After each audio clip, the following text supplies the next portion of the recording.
suami yang bertanggung jawab, ayah yang penuh kasih sayang dengan anak-anaknya, dan di dalam keseluruhannya beliau merupakan uswatun hasanah. Termasuk dalam membina rumah tangga bahagia, contoh kita tidak lain adalah rumah tangga beliau. Bagaimana sih rumah tangga Nabi kita itu? Beliau berkata dalam dua kalimat yang singkat tapi punya pengertian yang sangat luas dan dalam tentang rumah tangganya. Beliau mengatakan, baiti jannati, rumah tanggaku adalah sorga bagiku. Satu cerminan yang merupakan refleksi dari keadaan yang membawa kebahagiaan. Padahal sepanjang sejarah yang kita baca, rumah beliau kecil saja. Sarapan pagi pun cuma seteguk air zam-zam, sepotong roti, kadang-kadang sebutir kurma. Tidurnya di atas kain kasar yang separuh jadi selimut, separuh jadi alas tidur. Tetapi di tengah kondisi yang semacam itu, beliau sanggup berkata, baiti jannati, rumah tanggaku adalah surga bagiku. Kenapa kita yang hidup di zaman sekarang, di mana fasilitas sesungguhnya serba lebih menunjang untuk berkata semacam itu, malah kita berkata sebaliknya, baiti nari, rumahku adalah laksana neraka bagiku.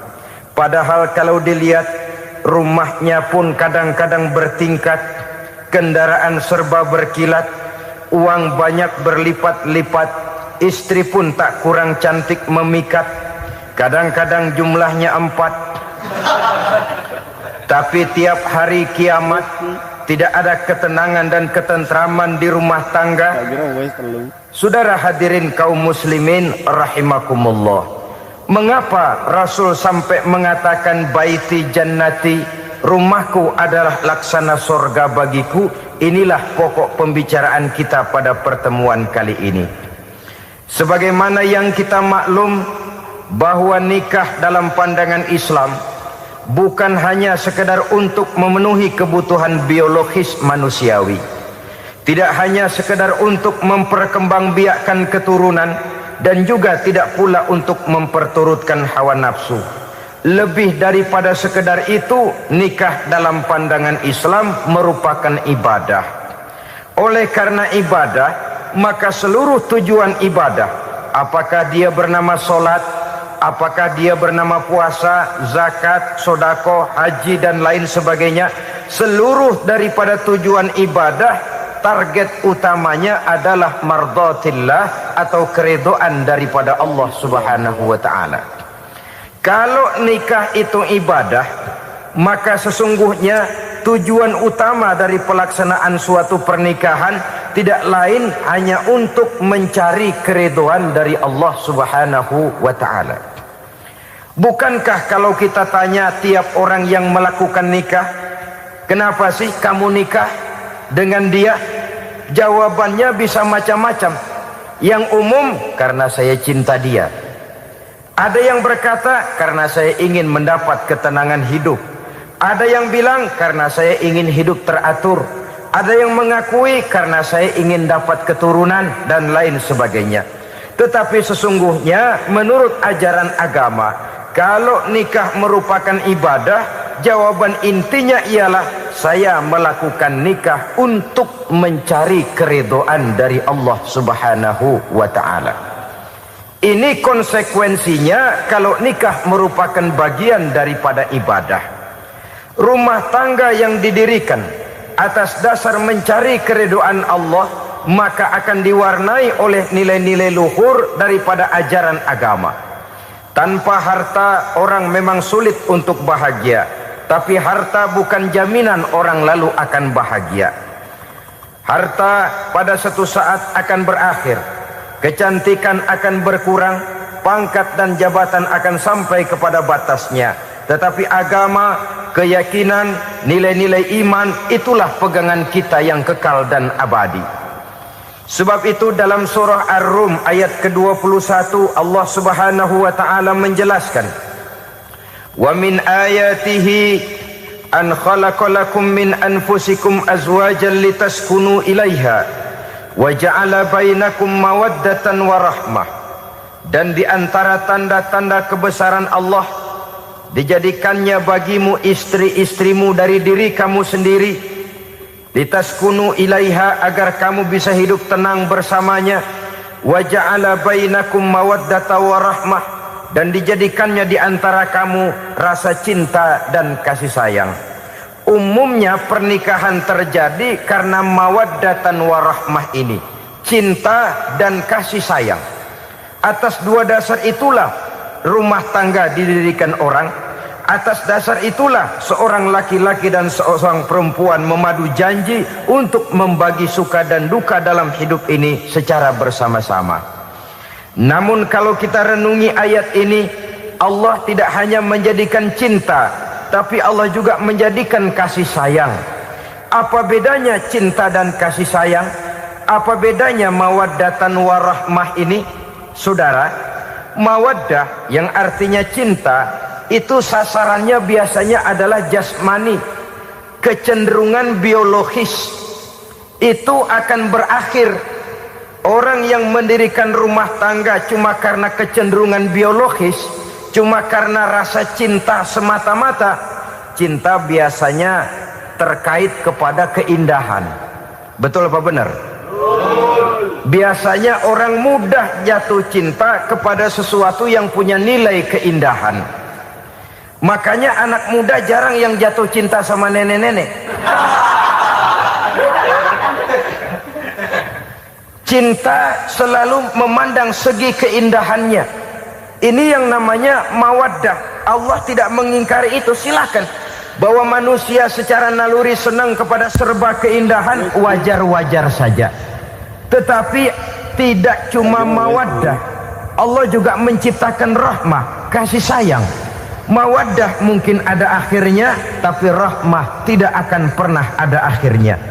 Kalau mawaddah adalah berkecenderungan kepada biologis, jasmaniah, maka rahmah kecenderungan kepada nilai-nilai rohani, kepribadian, kejiwaan, dan lain sebagainya. Dikala pernikahan di bawah umur 40 tahun, mungkin masih banyak mawaddahnya, rasa cintanya. Tapi 40 bahkan 50 tahun ke atas, rasanya orang berumah tangga kalau sudah 50 tahun ke atas itu lebih banyak kasih sayangnya ketimbang cinta-cintaannya. Kalau satu rumah tangga hanya didirikan atas dasar mawaddah saja, atas dasar cinta saja, padahal cinta itu terpaut kepada hal-hal keindahan, keindahan satu saat akan menurun. Ya tentu sebagaimana yang kita maklum bersama-sama, belum punya anak memang cantik. Sudah punya anak, kecantikan mulai menurun. Punya anak 2, kulit mulai mengkerut. Punya anak 3, onderdil mulai dol. Punya anak 4, apalagi tidak pandai merawat diri, persis dompet tanggung bulan. Kalau rumah tangga didasarkan kepada rupa yang cantik saja, cinta akan bisa berpindah, paling tidak akan berkurang nilainya. Sebab itu Allah tidak hanya menyediakan mawaddah warahmah, dijadikannya di hatimu itu tidak cuma sekedar cinta, tapi juga kasih sayang. Nah, kasih sayang inilah apabila berakar dan berurat dari nilai-nilai keagamaan yang akan menopang jalinan rumah tangga bahagia, mengukuhkan usaha untuk mencapai mardotillah atau keridhaan daripada Allah Subhanahu wa ta'ala. Dengan demikian berumah tangga bukan tujuan. Ini kalau kita lihat dari segi agama, berumah tangga cuma alat untuk mencapai mardotillah, keridhaan daripada Allah. Seorang suami yang pergi pagi pulang sore peras keringat banting tulang mencari nafkah untuk menghidupi keluarganya, kalau niatnya untuk mardotillah maka pergi usahanya adalah ibadah. Sementara si suami pergi berusaha, istri di rumah mendoakan suaminya, itu juga merupakan bagian daripada ibadah. Marilah kita biasakan membina satu rumah tangga untuk mencapai keridhaan daripada Allah Subhanahu wa ta'ala. Ini motif dasarnya. Karena itu Rasul Anas bin Malik pernah bercerita, bertahun-tahun saya membantu di rumah tangga Rasul. Selama tahun-tahun yang panjang saya membantu di rumah tangga beliau itu, kata Anas bin Malik, belum pernah kok saya mendengar kata-kata kasar, keras, membentak-bentak. Belum pernah saya melihat ada piring terbang, sandal melayang, ada penggorengan nitir di atas. Belum pernah, padahal tahun-tahun yang panjang sudah saya lalui. Itu rumah tangga Rasul. Istrinya lebih dari satu, tapi tenang, ayem, adem. Walaupun gosip selalu ada. Ini loh ya, namanya hidup berumah tangga. Jangankan rumah tangga kita manusia biasa, rumah tangga Rasul pun tidak luput dari gosip yang kita kenal dengan hadisul ifki itu. Itu sampai tercatat dalam sejarah. Tetapi yang jelas, dengan istri yang lebih dari satu, rumah tangganya tenang, tentram, adem. Kita di rumah tangga istri satu, seminggu 7 hari, berantemnya 6 hari. Cuma 1 hari gencatan senjata. Saudara hadirin yang saya muliakan, kalau tujuan rumah tangga adalah mardotillah, apa ciri dari suami istri yang menegakkan rumah tangga untuk mencapai ridho Allah itu? Pertama, sepasang suami istri yang membina rumah tangga semata-mata untuk mencapai keridhaan Allah, cirinya yang pertama, bersyukur apabila beroleh nikmat. Ini ciri yang pertama. Bersyukur kepada Allah. Kepada sesama berterima kasih. Suami berterima kasih kepada istri, bertahun-tahun didampingi hidupnya, dicucinya pakaiannya, dimasaknya makanannya. Tidak istri mengeluh walau hidup lebih banyak kurangnya daripada cukupnya. Suami pandai berterima kasih kepada istrinya. Sementara istri pun bisa berterima kasih kepada suaminya. Bertahun-tahun suami peras keringat, banting tulang mencari nafkah, menjadi palang dada terdepan apabila ada masalah-masalah yang besar. Kedua-duanya lalu punya timbangan. Nah inilah ya, saya pesan kepada suami, kepada para suami, kepada para istri, supaya di rumah ada timbangan. Perlunya apa? Kalau pada satu saat istri kita salah, suami cepat-cepat ambil timbangan, lalu ditimbang mana yang lebih berat, salahnya atau dosanya, benarnya atau kesalahannya. Ini istri saya jasanya begini, lalu jasanya begini, salahnya ini, mana yang lebih besar, jasanya atau salahnya? Dengan adanya timbangan, maka keputusan akan objektif. Tapi kalau timbangannya emosi, salah sedikit saja sudah main bentak, main usir, akhirnya keputusan akan mendatangkan kerugian. Sebaliknya, kalau suami yang salah, istri ambil timbangan, ditimbang mana lebih besar, jasanya atau salahnya. Jangan sampai nanti terjadi pepatah, panas setahun habis dihapus oleh hujan 1 hari. Jasa istri yang puluhan tahun hapus oleh kesalahannya yang sedikit, atau jasa suami yang bertahun-tahun hapus oleh kesalahannya yang sebenarnya tidak seberapa. Akibat apa itu terjadi? Karena tidak adanya timbangan. Dari rasa bersyukur dan dari rasa berterima kasih ini, saudara-saudara, akan timbullah sifat saling menghargai. Suami menghargai istri, istri pun menghargai suami. Istiqomah, dikasih uang 5.000 senyum, dikasih uang 500 senyum. Itu namanya istri yang pandai bersyukur. Kalau tidak, 5.000 nyengir, 500 manyun. Tahu manyun? Kayak bemok nyari setoran, monyong saja. Ada sikap istiqomah di dalam membina kehidupan berumah tangga ini. Lalu mengerti posisi suami, ini termasuk tanda berterima kasih. Suami saya itu kerjanya apa? golongannya apa, gajinya sebulan berapa. Atas dasar itu lalu istri menjadi istri yang tahu diri. Walaupun suami harus menyenangkan istri, istri pun hendaknya nimbang, tahu batas kemampuan suami. Kemauan mungkin tidak terbatas, tapi kemampuan sangat terbatas. Kalau suami pegawai kecil, ya mintalah yang kecil-kecil.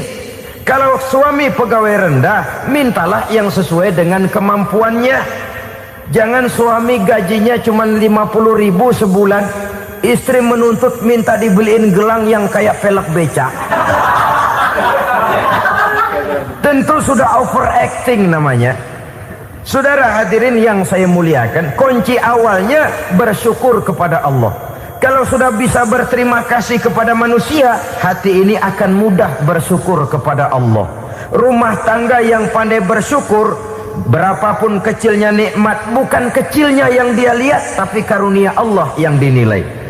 Sehingga dari rasa berterima kasih kepada manusia akan timbullah rasa syukur kehadirat Allah Subhanahu wa ta'ala. Itu yang sering diistilahkan orang, kalau dia punya mobil, dia berkata alhamdulillah kita punya mobil, tetangga kita cuman punya motor. Kalau dia punya motor, syukur kita punya motor, tetangga kita cuman punya sepeda, kemana-mana kekejek melulu. Kalau dia punya sepeda, alhamdulillah punya sepeda, tetangga kita sebelah nggak punya apa-apa, kemana jalan kaki saja. Kalau dia jalan kaki, alhamdulillah kita masih bisa jalan. Tetangga kita sebelah lumpuh bertahun-tahun nggak kemana-mana. Kalau dia lumpuh, alhamdulillah kita masih hidup. Tetangga kita kemarin mati nggak balik lagi.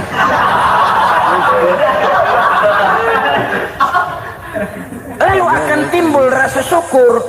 Tapi kalau sudah lumpuh ngelihat yang bisa jalan ngelihat yang menaik sepeda, yang punya sepeda lihat yang punya motor lihat yang punya mobil lihat yang punya pesawat. Kapanlah kita ini pandai bersyukur? Sebab kesenangan seperti pelangi, tidak pernah di atas kepala kita, selalu kelihatannya di atas kepala orang lain. Sehingga kalau ngobrol orang sering bilang, lu sih enak lo gue lihat, gue keblangsak amat nih ya. Setiap orang ngomong kepada kita begitu nadanya. Kita yang dilihat enak, sementara kita melihat orang lain enak. Tukang tahu melihat tukang tempe enak, tukang tempe melihat tukang tuak enak, tukang tuak bilang tukang sirsak enak. Enak itu seperti pelangi. Namun kalau kita mau merenungi, tidak pernah Allah berhenti memberikan nikmat kepada kita. Sejak kita bangun tidur sampai kita tidur kembali, bahkan tidur itu sendiri, seluruhnya tidak pernah putus dari nikmat Allah.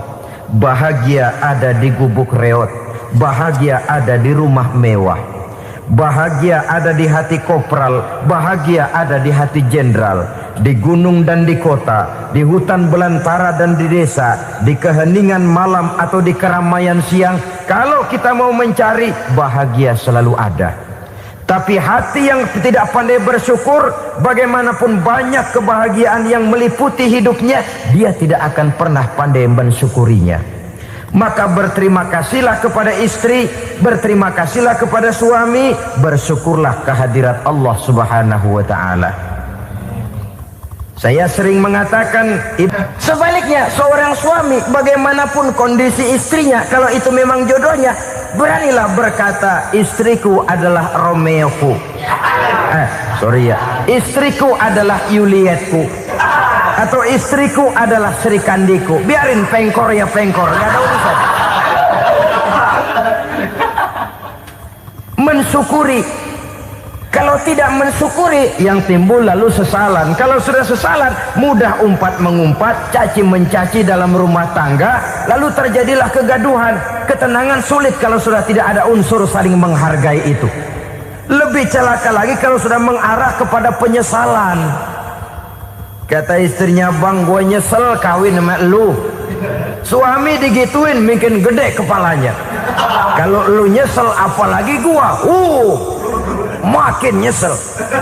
Iya, coba pikir bertahun-tahun kita berumah tangga, memangnya abang bisa beliin apa sama saya? Itu juga gerobok kalau nggak ngeredit bang. Kalau nggak ngeredit, memangnya kamu bayar kreditan pakai daun pisang?